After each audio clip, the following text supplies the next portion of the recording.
I want to tell you about the sentence that broke my understanding of human history. Not a headline, not a leaked file. One sentence sitting in a digitized Jesuit archive buried so deep inside a bureaucratic filing system that it had waited 300 years for someone stubborn enough to find it. Page 47, Upper Rio Negro Basin, approximately 1723.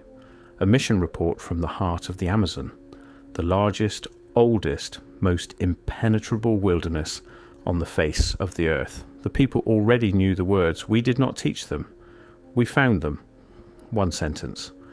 Written by a Jesuit father, one of the most methodical, most rigorous observers the Catholic Church ever sent into the field, a linguist, a cartographer, a scientist by any measure of his era, a man trained to record with precision what he found in the deep interior, where no outsider had ever walked before. There is no excitement in that sentence. No wonder. Just the hollow, exhausted resignation of a man confronting something that should not exist, and knowing it. Because if that sentence is true, everything we think we know about the Amazon, about human civilization, about what was already here before Europe arrived, collapses. That collapse is what this documentary is about. Here is what the official history of Amazonian exploration tells us.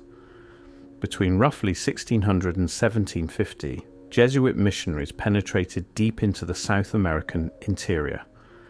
They encountered hundreds of distinct indigenous peoples, isolated pre-contact populations who had developed entirely independently from the civilizations of Europe, Asia, and Africa. These were, in the accepted academic framing, Stone Age peoples, hunter-gatherers, communities shaped entirely by the internal logic of the jungle with no meaningful outside influence for potentially thousands of years. That's the story. That's what we're taught.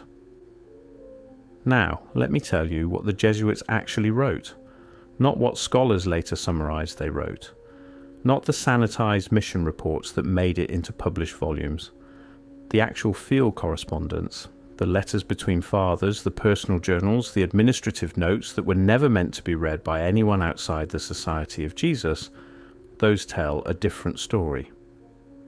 Father Cristobal de Acuna, travelling the Amazon in 1639, documented something that historians tend to gloss over in a single paragraph. He noted that certain communities along the river appeared to practice a form of ritual communal meal, bread, a red liquid, collective recitation that he found immediately familiar.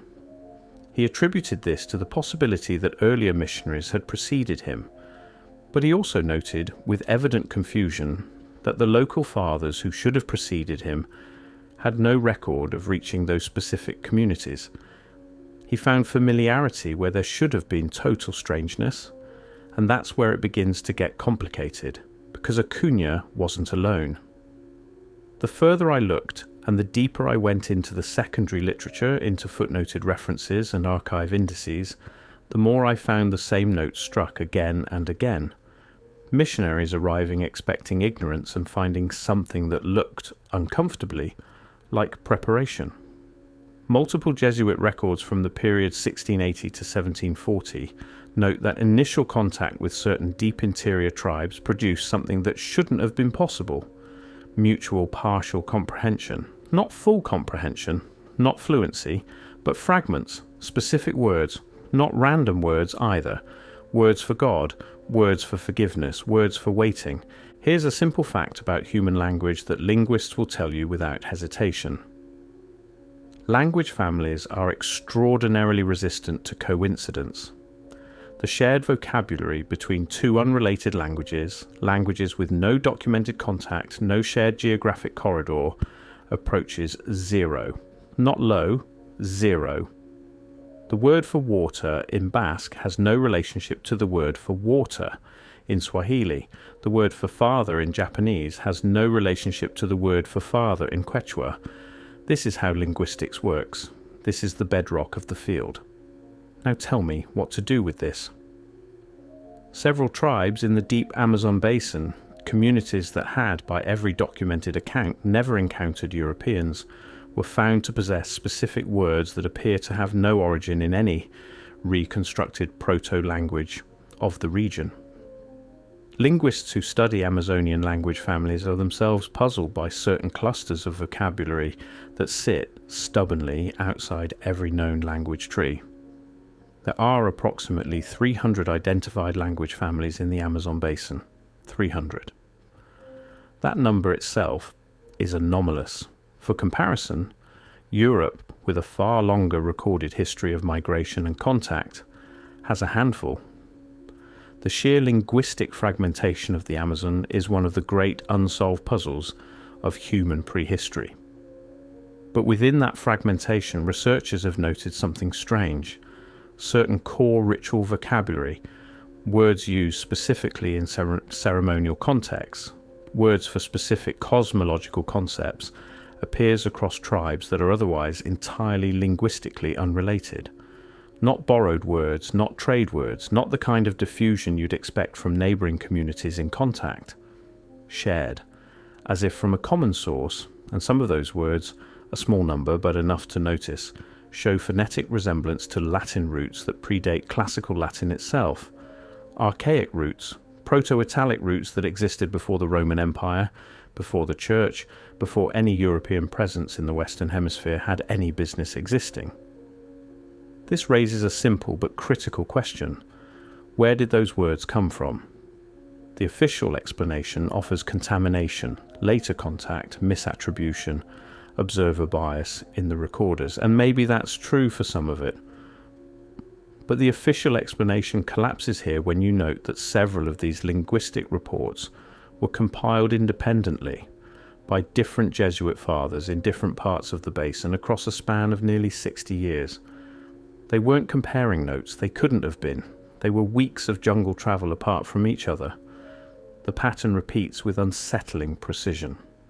In 1743, a Portuguese explorer named Francisco de Melo Paleta, remembered primarily for introducing coffee cultivation to Brazil, which tells you something about what history chooses to remember, submitted a report to colonial authorities in Belém.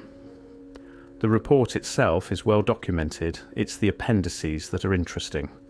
Among them, a collection of drawings made by members of two separate, linguistically unrelated tribal groups gathered during different legs of the same expedition. The drawings, made independently at different points in the journey with no apparent opportunity for coordination, depicted, according to the expedition's official notation, a great city of stone beneath the earth with passages like the roots of trees in the direction of the setting sun. The same city, the same basic structure, the same directional orientation. Drawn by people who had never met each other. Now, you can explain this in several ways. Shared mythology, the Amazon is full of cosmological stories about subterranean worlds and hidden cities, and this could be nothing more than the regional echo of a widely distributed myth. That's a reasonable position. I held it for a while, but then I found a third drawing. Not from the same expedition, not from the same decade. From a Jesuit mission report filed approximately 30 years earlier, in the 1710s, describing a community nearly 800 kilometers to the west. The father in question, whose name is partially illegible in the surviving copy, noted with what reads as genuine bewilderment that several community elders had drawn, unprompted, a depiction of what he called a city below the forest with roots instead of streets. The same image, 800 kilometers, 30 years earlier. No documented contact between these communities. And here's the strangest part.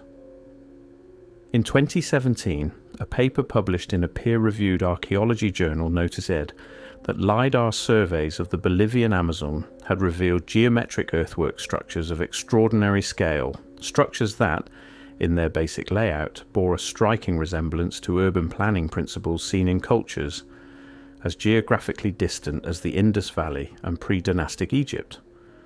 The paper was careful and academic. It made no dramatic claims, but buried in its supplementary materials was a notation that some of the underground channel systems detected by the LiDAR appeared to extend beyond the surveyed area, and that the direction of extension was consistent with local indigenous oral traditions describing underground passage networks.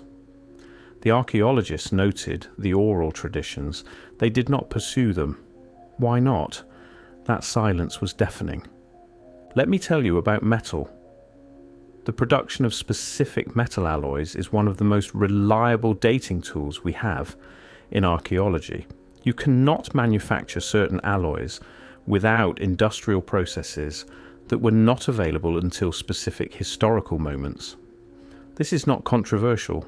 It is the kind of fact that sits quietly at the foundation of how we reconstruct the human past.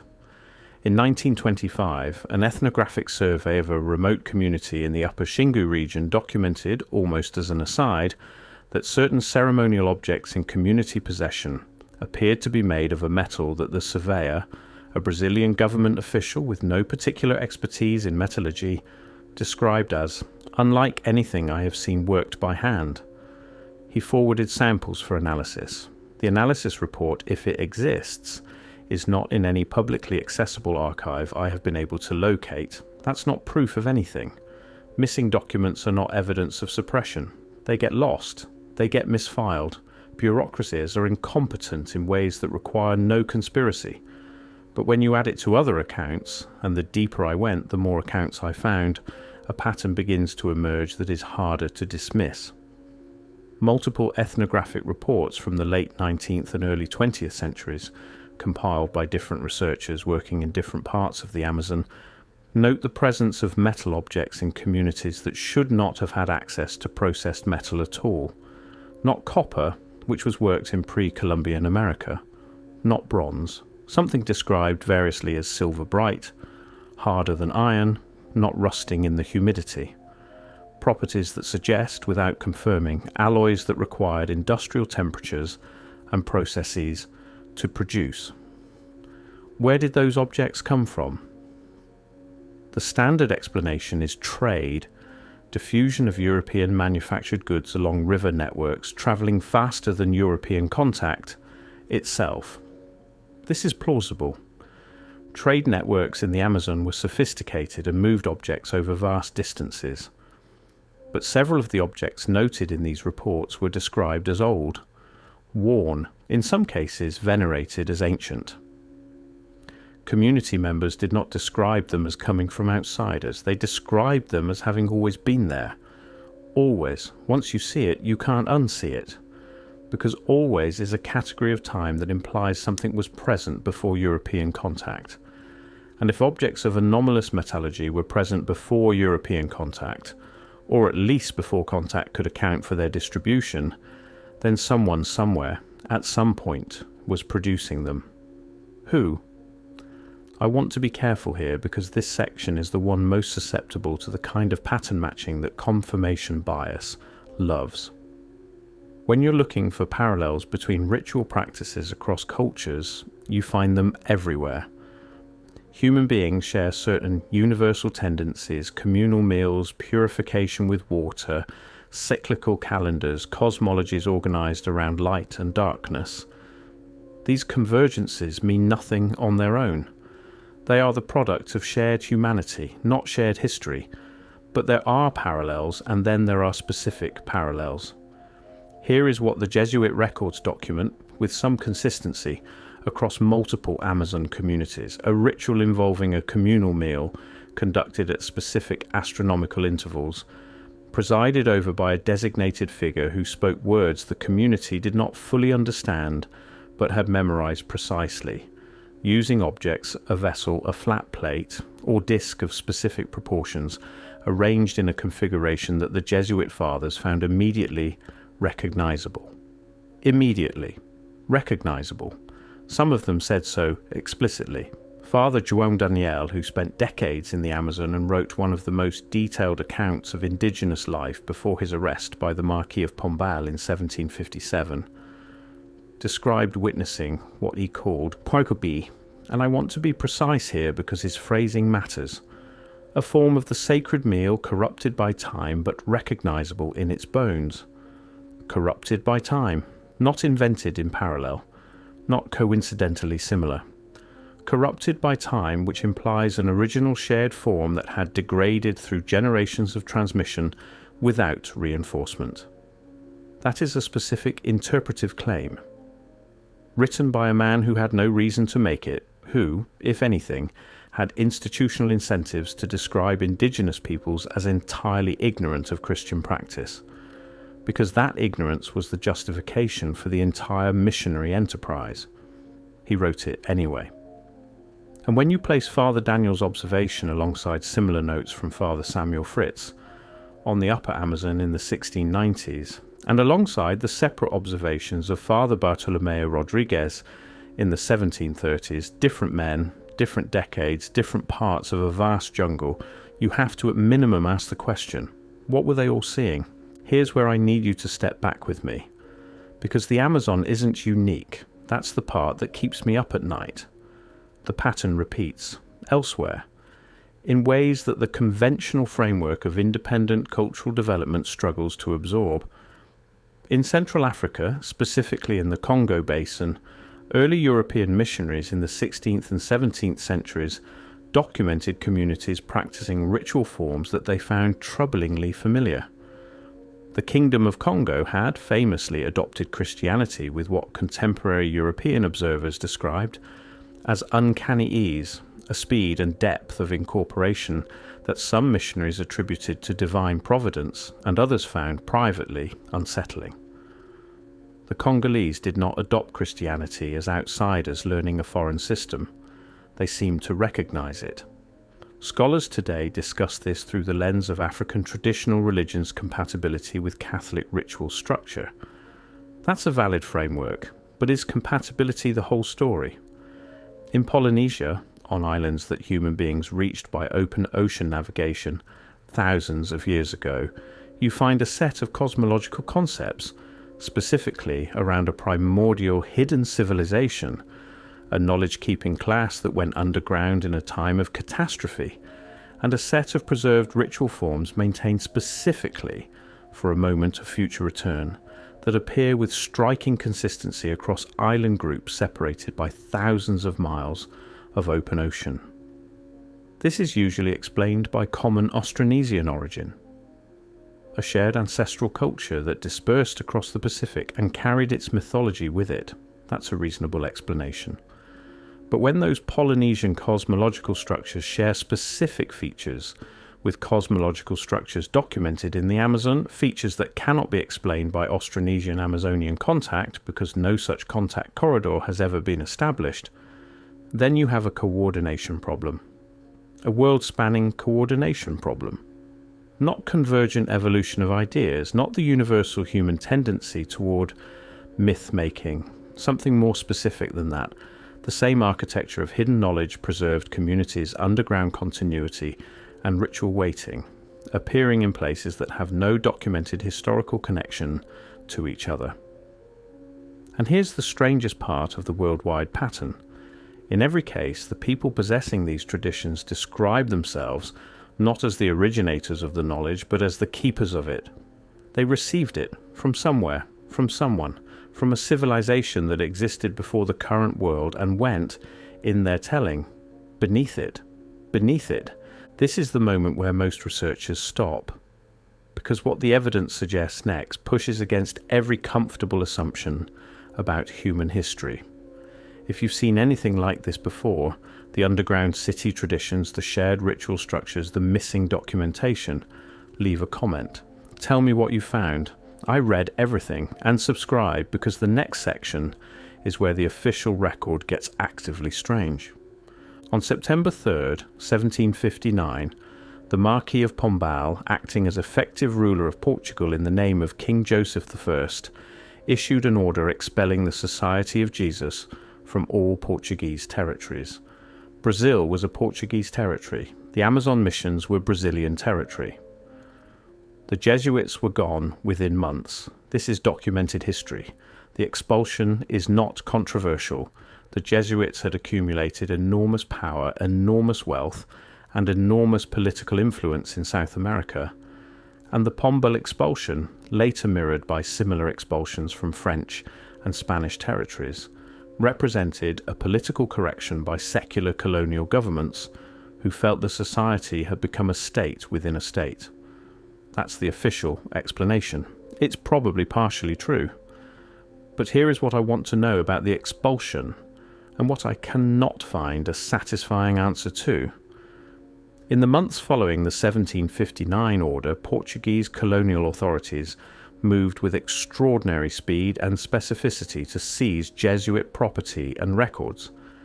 This happened everywhere: their churches, their schools, their estates. But the Amazon mission records received particular attention.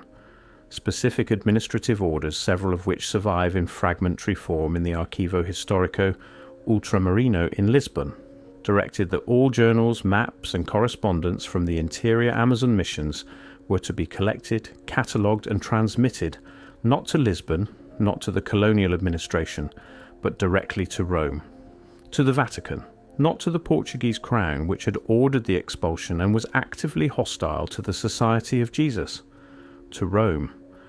Why would a secular colonial government, in the midst of suppressing a religious order, transmit that order's most sensitive records directly to the religious institution that oversaw it? This raises a simple but critical question that I have never seen satisfactorily answered in the academic literature. The evidence suggests something larger was at work, not necessarily a conspiracy in the dramatic sense, but an agreement, an understanding between parties who might otherwise have been adversaries, about the specific handling of specific information coming out of the Amazon, and it worked. Because those records, the Amazon mission records, the maps, the journals, the decades of Jesuit documentation of deep interior communities, have never been made publicly available for independent research. The Vatican's Apostolic Archive contains a specific classified section relating to the Amazon Jesuit missions. I have confirmed its existence through references in published Vatican finding aids. It is sealed. Not lost, not destroyed, sealed. Why seal a collection of 17th and 18th century missionary reports? I want to tell you about Father João Daniel again. He spent 18 years in the Amazon. He wrote, by all accounts, an extraordinary document, a comprehensive account of Amazonian peoples, their languages, their histories, their cosmologies, their ceremonial practices. It was intended as a practical guide for future missionaries, but it grew into something much larger, an attempt to actually understand, rather than simply convert the people he had lived among. When the expulsion came, Daniel was arrested, not expelled. Arrested. He was imprisoned in Lisbon for nearly a decade. He continued writing in prison. He tried to have his work published. He died in captivity in 1776. His manuscript, after considerable institutional obstruction, was eventually published in heavily edited form in the 19th century. Heavily edited. What was removed, I cannot tell you with certainty, because the original manuscript in its unedited form is not publicly accessible. What I can tell you is that the sections most cited by the few scholars who have examined the institutional correspondence around the publication process are specifically the sections dealing with pre-contact indigenous practice, with what the communities were doing before the missionaries arrived, the sections describing what they already knew. Father Daniel is not alone. Several other Jesuit fathers who worked the deep Amazon missions and attempted to publish or transmit their findings independently were recalled to Rome in the period between 1740 and 1760. Some of them surface briefly in Roman records, a letter, an administrative note, a passing reference in another father's correspondence. Then they disappear. Not dramatically, not in ways that shout suppression, they just stop. The silence was deafening, and it continues. Because the academic study of early Jesuit Amazon contact is, even today, a remarkably narrow field. The primary sources are difficult to access. The secondary literature is thin. The scholars who work in this area are few, and they tend to focus on the well-documented missions, the well-mapped territories, the reduction communities where the Jesuits built their famous cities. The deep interior records, the records of first contact with communities that had never seen a European, remain largely unexamined, not because researchers aren't interested, because the materials aren't available. Let me come back to the tribes themselves. Because in all of this, in the linguistics and the metal and the rituals and the sealed archives, it's easy to forget that we're talking about people, communities, human beings who have lived in the Amazon for thousands of years and who, in many cases, are still there, and who have their own account of all of this. Every major linguistic group in the Amazon that has been studied in any depth possesses, at the center of its cosmological tradition, a story about origin. Not origin in the sense of creation mythology, though those exist too, but origin in a more specific sense. The origin of the community's particular knowledge, its particular ritual practice, its particular sense of custodial responsibility. And in community after community, across language families with no documented relationship to each other, that origin story shares a common structure. There was a civilization. It was immensely knowledgeable. Something happened. A catastrophe, a rupture, a moment of worldwide crisis described in terms that vary but consistently involve both fire from above and water from below. The civilization did not die. It went under. Beneath the earth, beneath the water, beneath the forest. And before it went, it left keepers. People charged with maintaining specific practices, specific words, specific ritual forms until the civilization returned or until someone came looking. The specific details vary enormously. The structure does not. This is, again, the kind of thing that comparative mythologists can explain through Jungian archetypes and universal human responses to natural catastrophe. Underground survival is a logical response to surface destruction. Hidden knowledge is a logical metaphor for cultural resilience. Maybe, probably in many cases, but consider what it means if even a fraction of these traditions are not metaphor. If they are, as the communities themselves insist, literal memory, not myth, not symbol. Actual transmitted recollection of something that happened. What happened? I've spent a long time with this research, long enough that I've had to do serious accounting with myself about what I'm actually claiming. I am not claiming that a secret civilization is currently living underground in the Amazon. I am not claiming that the Vatican is actively concealing the history of human civilization. I am not claiming that the Jesuits were part of a world-spanning conspiracy to manage the disclosure of forbidden knowledge. I am claiming something more modest and more troubling. I am claiming that the historical record of first European contact with deep Amazon peoples contains anomalies that the official explanatory framework cannot fully absorb. I'm claiming that those anomalies, linguistic, material, ritual, cartographic, repeat with a consistency that exceeds what coincidence or observer bias can comfortably account for. I'm claiming that the documentary record that might resolve these anomalies is, in significant part, not publicly available. And I am claiming that the people asking why that documentation remains sealed are not receiving satisfactory answers. That's it. That's the claim. But even that modest claim, once you hold it up against everything I've walked you through today, has implications that are genuinely difficult to sit with. Because if the indigenous peoples of the Amazon possessed, before European contact, fragments of linguistic and ritual knowledge that resembled the forms those European missionaries were bringing, then either those missionaries are lying about first contact and there were earlier undocumented interactions, or something much stranger is true. Something older, something that would require us to rethink not just Amazonian prehistory, but the entire framework of human civilizational development. The framework that tells us civilization moved in one direction, from simple to complex, from scattered to organized, from ignorant to knowing. The framework that tells us isolated peoples are isolated, that lost knowledge is lost, that what's underground stays there.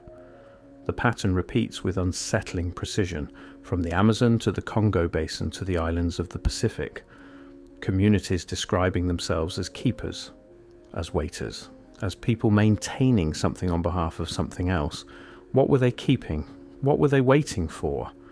That sentence from the 1723 archive document, the one I found almost by accident, buried in a filing system that seemed designed to discourage exactly the kind of reading I was doing. The people already knew the words. We did not teach them. We found them. I've turned that sentence over in my mind more times than I can count. I've tried to explain it away. Misattribution, contamination from earlier, undocumented contact.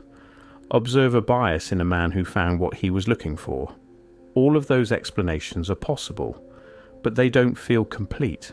They feel like the kind of answer you give when the real answer is too large to comfortably accept. Because if the words were already there, already present in communities that should have had no access to them, then the question isn't how they got there, though that matters.